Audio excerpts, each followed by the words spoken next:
नमस्कार। जय जोहार साथियों। जागो पंच में आपका हार्दिक स्वागत, अभिनंदन।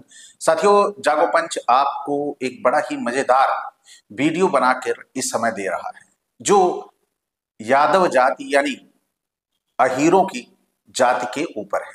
अहीर, अभीर और ग्वाल, ये सारे सभी एक ही श्रेणी के जो जातियां हैं, इसे और समस्त जातियों से भी जोड़िए, क्योंकि जातियां बंटवारे के तौर पर, जैसे आजकल बोला जा रहा है कि बटेंगे तो कटेंगे, इसका स्पष्ट मैं बताना चाहूंगा आपको कि 6,743 जातियों में ये बहुजन यानी ओबीसी एससी समाज बटा था, जिसकी वजह से आज कट रहा है।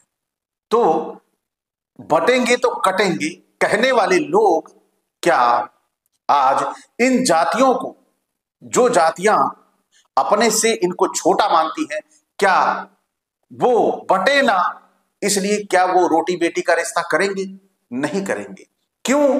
क्योंकि वो आपको दूसरों से डराकर खुद शोषण करना चाहते हैं, दूसरों का भय दिखाकर आपका वो खुद स्वयं शोषण करना चाहते हैं। इसलिए आप उनके साथ हो जाओ। उन्होंने आपको 6,743 में बांटा है और उसी बांटने को लेकर आज आपको बारी बारी से काट रहे हैं, यह आपको अच्छी तरह ज्ञात होगा। लेकिन साथियों, शीर्षक है कुछ और ये बंटने वाला और कटने वाला बात तभी आती है जब जाति का सवाल आता है। तो आज हम लेखक जो हैं हमारे इस लेख के, चंद्रभूषण सिंह यादव हैं, ये प्रधान संपादक भी हैं पत्रिका यादव शक्ति के। तो इनका एक लेख मैं आपको सुनाना चाहता हूं, जिससे आप सभी ये जानेंगे कि अहीरों का असुर कनेक्शन क्या था। तो अहीर जो थे वह असुर कैसे थे, यह आपको पता लगेगा। मेरी समझ से वर्तमान दौर में अहीरों के मध्य 3 तरह के कंसेप्ट वाले लोग हैं। कौन? एक तो सनातनपंथी, दूसरा हिंदुत्ववादी, तीसरा आर्य या स्वयंभू क्षत्रिय मानने वाले, दूसरे खुद को शूद्र, असुर, ओबीसी, बहुजन, अनार्य, मूल निवासी वाले।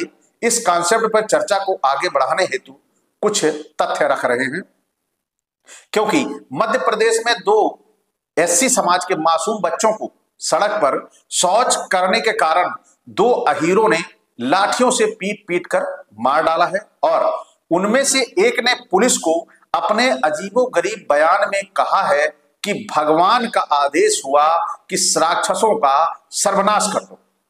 तब लेखक चंद्रभूषण जी को असीम पीड़ा होती है। क्यों होती है? क्योंकि वो पढ़े लिखे हैं, वो शिक्षित हैं, तो उन्हें दर्द हुआ। उन्हें पता कि ये जो कह रहा है कि भगवान का आदेश हुआ और राक्षसों का सर्वनाश कर दो, तो राक्षस कौन है?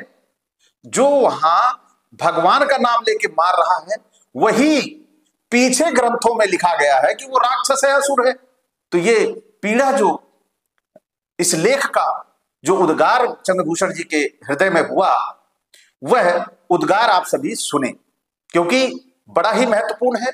जो यादव कह रहा है कि भगवान ने कहा है उस राक्षस को मार दो, तो राक्षस ही राक्षस को मार रहा है। यह बात स्पष्ट होगी। वीडियो के अंत तक आप बने रहिए। मेरे बहस का विषय राक्षस ही है, क्योंकि इन मध्य प्रदेश के हत्यारे अहीरों में से एक के कथनानुसार एससी बच्चों को मारकर उसने राक्षस संहार किया। आखिर यह राक्षस है कौन? मैं यदि कहूं कि हिंदू शास्त्रों के मुताबिक एससी राक्षस है या नहीं, तो यह संशय का विषय है। लेकिन अहीर प्रूव्ड यानी प्रमाणित राक्षस है, तो कोई अतिशयोक्ति न होगी। अहीर लोग कृष्ण को अपना कुल पुरुष, महापुरुष, पितामह मैं भी मानता हूं, यानी कि जैसे यह अहीर मानते हैं कृष्ण को अपना कुलगुरु, अपना आराध्य, अपना महापुरुष, जो मानते हैं वो भी मानते हैं। आर्यों का मूल ग्रंथ वेद है। कौन सा? ऋग्वेद के मंडल 1 के सूक्त 101 और 130 व मंडल 8 के सूक्त 96 के 13, 14, 15, 17वें श्लोक मंत्र में वर्णित है कि कृष्ण नामक असुर की गर्भवती स्त्रियों को इंद्र ने मारा। कृष्ण नामक असुर की काली खाल उतारकर उसे अंशुमती नदी के किनारे मारकर भस्म कर दिया। अब शीघ्र गति वाले 10,000 सेनाओं के साथ लेकर चलने वाले कृष्ण नामक असुर व उसकी सेनाओं को इंद्र ने अपनी बुद्धि से ढूंढकर मानव हित हेतु नाश कर डाला। अंशुमती नदी के किनारे गुफा में घूमने वाले कृष्ण असुर को दीप्तिशाली सूर्य के समान जल में स्थित है को मारने हेतु इंद्र ने उसकी काली व आक्रमण हेतु आ रही सेनाओं का वध किया। इंद्र ने कृष्ण को असुर को यानी इंद्र ने कृष्ण असुर को नीचे की ओर मुंह करके मारा व शत्रुओं की गायें प्राप्त की। ऋग्वेद के इन प्रसंग को पढ़कर कैसे कहा जा सकता है कि असुर कृष्ण अहीर गोपालक शेफर्ड कृष्ण नहीं है? यमुना नदी, गायें, 10,000 सेनाएं, गर्भवती पत्नियां, कृष्ण की कई पत्नियां, सूर्य के समान दीप्तिशाली, शीघ्र गति वाला, आखिर कौन असुर कृष्ण होगा? क्या उनके अहीर या शेफर्ड कृष्ण होने से इंकार किया जा सकता है? साथियों, इन सारी बातों को, दलीलों को देखने के बाद जो कृष्ण इन्होंने ऋग्वेद में मारा था वही कृष्ण, हमारा पिछला वीडियो आप पढ़ेंगे, देखेंगे तो अपने आप समझ जाएंगे कि पिछले वीडियो की इस वीडियो से बड़ा गहना मतलब घनिष्ठ रिलेशन है। लेकिन ये संदेश जो चंद्रभूषण जी अपने पूरे यादव समाज को देना चाहते हैं कि आखिर कैसे यादव समाज को ये गर्वोन्नति हो गई कि वो राक्षस नहीं है। ये अगर उन्हें जरा सा भी कहीं भी कोने में या दिमाग में कहीं भी थोड़ा सा भी विवेक अगर जागृत है तो ऋग्वेद के बताए गए श्लोकों को जाकर देखो और पढ़ो और जानो कि मेरे भाई असली राक्षस तुम ही थे, क्योंकि तुम्हें मारने के लिए इंद्र को कष्ट उठाना पड़ा था। तो यहां पर सुस्पष्ट किया है इन्होंने। तो आगे चलते हैं, असुर कनेक्शन यहां पर स्पष्ट हो रहा है। दूसरा, अहीर लोग जब कृष्ण को अपना पूर्वज व पितामह मानते हैं तो कृष्ण व रुक्मणी से जन्मे प्रद्युम्न के पुत्र अनिरुद्ध व उनकी पत्नी उषा को वे अपना जेनेटिक मदर प्लस फादर, माता पिता मानेंगे ही। ऐसे में उषा की उत्पत्ति भी खंगालनी होगी। यानी उषा कौन थी? इस देश के बहुजनों के इतिहास के जो भी उपलब्ध साक्ष्य प्रमाण है वह आर्य लिखित ग्रंथों में ही, जिन्हें विद्रुप करके लिखा है। इसके अतिरिक्त सिंधु घाटी की सभ्यता, जेनेटिक रिसर्च ही साक्ष्य है, जिन्हें समझना थोड़ा क्रिटिकल है। हमें इन आर्य ग्रंथों का प्रतिकार भी करना है और इनमें से हमें अपना कनेक्शन भी ढूंढना है।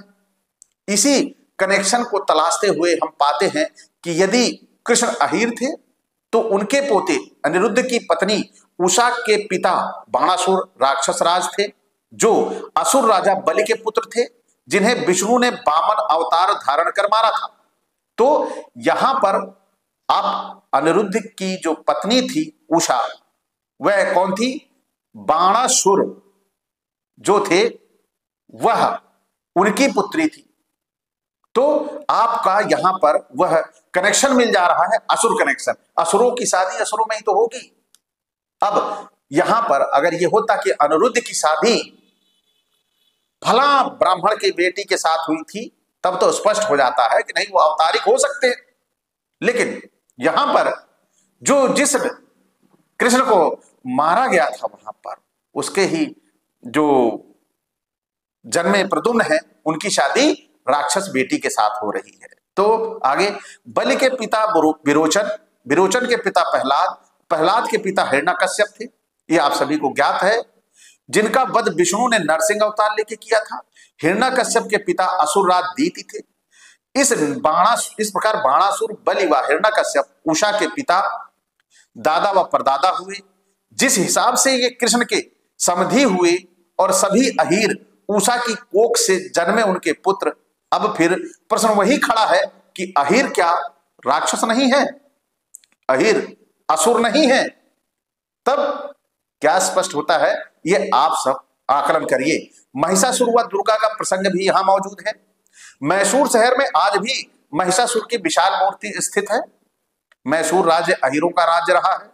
जहां का आज भी वाडियार राजा अहीर है। मैसूर नाम ही महिषासुर के नाम पर बड़ा प्रतीत होता है।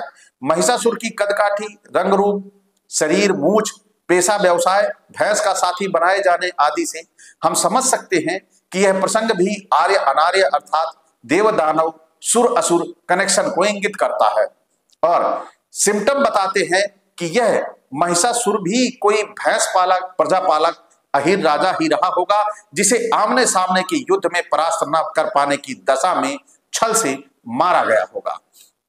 अब फिर हम रामायण काल में अर्थात कथित त्रेता काल में भी अहीरों की दशा का अवलोकन करें। यानी अब पहले तो हो गया ऋग्वेद का मूल्यांकन, फिर हो गया महाभारत का मूल्यांकन, फिर अब हो रहा है रामायण काल का मूल्यांकन कि अहीर वास्तव में थे क्या। तो आप सब बड़े ध्यान से सुनिए। त्रेता काल में भी अहीरों की दशा का अवलोकन उन अहीरों को करवा देते हैं जिन्होंने वर्तमान SC ST राक्षस नजर आते हैं, राक्षस समझते हैं और वे भगवान के आदेश के पालन करता। महर्षि वाल्मीकि लिखते हैं कि जब राम लंका जाने हेतु समुद्र के किनारे पहुंचे, उससे सूखने को कहते हैं तो सूखने से मना कर देता है।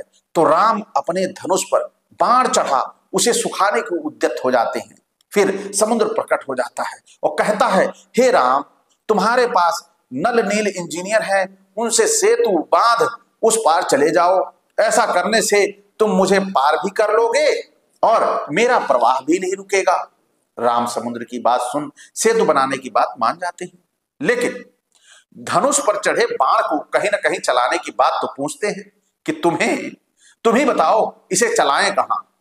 तो राम के इस कथन के बाद समुद्र कहता है, हे राम, मेरे उत्तर एक पवित्र देश द्रुमकुल्य है, जहां पापी लुटेरे अहीर रहते हैं जो मेरा जल पीते हैं।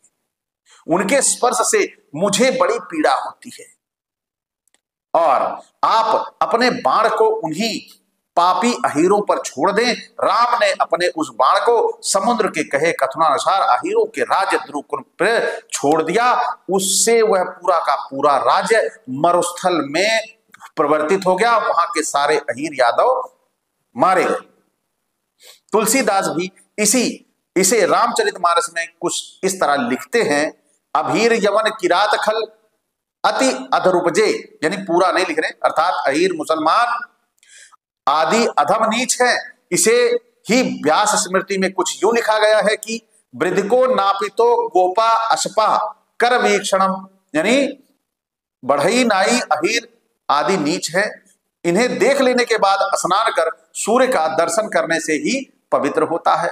तो अब अगर अहीरों के दिमाग में कोई भ्रम उत्पन्न होता है, कोई बात ये आती है, गर्वोन्नति महसूस होती है कि वह उस जिस सिस्टम में है, वो जिस सिस्टम में अपना जीवन यापन कर रहा है, उस सिस्टम में अपने आप को रख के आकलन कर ले, क्या वह नीच है, क्या वह असुर है। तो अगर वो उस सिस्टम को फॉलो कर रहा है, जिस सिस्टम से उसे गवर्नमेंट महसूस हो रही है, तो वो सिस्टम उसको असुर, नीच, शूद्र स्पष्ट तौर पर बता रहा है। इसके प्रमाण अब तक मिल चुके होंगे। आगे चलते हैं। भारत सरकार का नेशनल बुक ट्रस्ट अपने किताब हिंदुस्तानी कहावत कोश में पृष्ठ संख्या 16 पर लिखता है कि अहीर से जब गुण निकले, जब बालू से घी। डीएलएड थर्ड सेमेस्टर के राधा परीक्षा गाइड के 2019 के 50वें रिवाइज एडिशन में पढ़ाया जा रहा है कि अहीर होना मूर्ख होना। प्रयोग श्याम को समझाना व्यर्थ है, वह तो निरा अहीर है। लूसेंट संपूर्ण हिंदी व्याकरण रचना में मुहावरों में पढ़ाया जा रहा है कि अहीर होना मूर्ख है। क्या यह हमारे शूद्र या राक्षस कनेक्शन का आभास नहीं कराता? अगर ऐसा पढ़ाया जा रहा है तो क्या ये अच्छी बात है? फिर वर्तमान दौर में ही अहीर लोग देख लें कि जिसमें लालू प्रसाद यादव जी को उसी तरीके से हराने की कोशिश हो रही है जैसे कृष्ण को, बलि को, महिषासुर को आदि को परास्त किया गया था। मुलायम सिंह यादव जी को बाबर की औलाद, मुल्ला मौलाना कहकर अपमानित किया गया है, तो उनके पुत्र अखिलेश यादव जी को टोटी चोर कहकर अपमानित किया जा रहा है। वह सरकारी मुख्यमंत्री आवास इस नाते गोमूत्र व गंगा जल से धुला जा रहा है कि उसमें पूर्व में अखिलेश यादव जी निवास किए हैं, यानी निवास किए हैं। अहिर समाज के लोगों के समक्ष कुछ चीजें उन्हीं वेदों व पुराणों से कोडकर व अवर्तमान सामाजिक परिस्थितियों को देखते हुए विचारार्थ रखने का हमने प्रयास किया है कि जो राक्षस, असुर, दानव, शूद्र आदि शब्द हम प्रयोग में लाते हैं वह कोई और नहीं बल्कि हम ही हैं। हमारे ही पुरखों को जो इस देश के मूल निवासी शासक राजा थे, उन्हें मध्य एशिया से आए आर्यों ने छल बल से परास्त कर इन भयानक से लगने वाले नामों विशेषणों से संबोधित कर उनके प्रति हमारे मन में घृणा के भाव भर दिए, जो वास्तव में हमारे पूर्वज इस देश के शासक और नायक थे। आज जरूरत हमें मिथकों, किंवदंतियों, लक्षणों आदि तथा आर्य ग्रंथों में विद्रुप रूप में दर्शाए गए प्रकरणों से में अपना इतिहास ढूंढ कर निकालने की जरूरत है।